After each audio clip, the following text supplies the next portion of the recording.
Lynn Paltrow fights for the rights of pregnant women, another set of battles in the war for women's reproductive rights.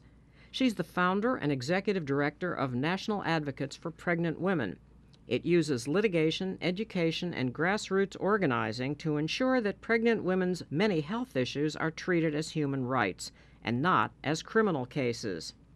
In her introduction at the gala, political journalist Regita Durgam said Paltrow recognizes that reproductive rights expand beyond abortion and are inextricably linked to a range of social justice issues, including race, poverty, and drug abuse.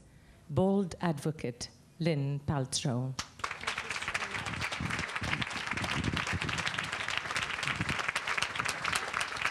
Sometimes it's hard to explain what we do. We've had 30 years of anti-abortion propaganda that have described women who choose to end their pregnancies as murderers. But we can't limit that ideology just to women who have abortions. And so what that means is that tonight, a woman in Oklahoma is sitting in jail on charges of first-degree murder because she suffered a stillbirth.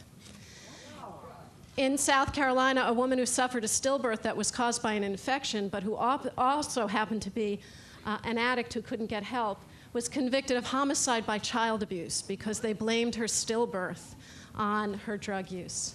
What I know tonight, on the verge of potentially losing the filibuster and our courts and Roe, that what can save us is understanding that the majority of women who have abortions also have children.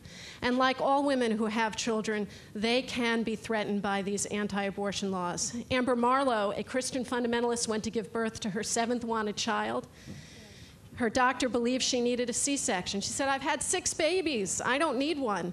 They said a fetus has a right to life, and we don't think you necessarily do. They got a court order giving the hospital custody of the fetus before, after, and during delivery, and the right to cut her open. She and her profoundly religious husband fled that hospital and were able to give birth to a healthy baby naturally.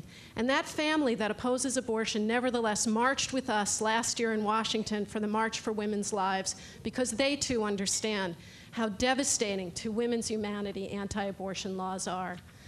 I'm proud to work for an organization that recognizes that abortion is a distraction. 45 million people don't have health care, they're pro-choice and they're anti-choice, and we can get together on that issue. Pro-choice and anti-choice women face pregnancy discrimination in the workplace, and whether you're in a red state or a blue state, we live in a country that does not provide paid parental leave of any kind.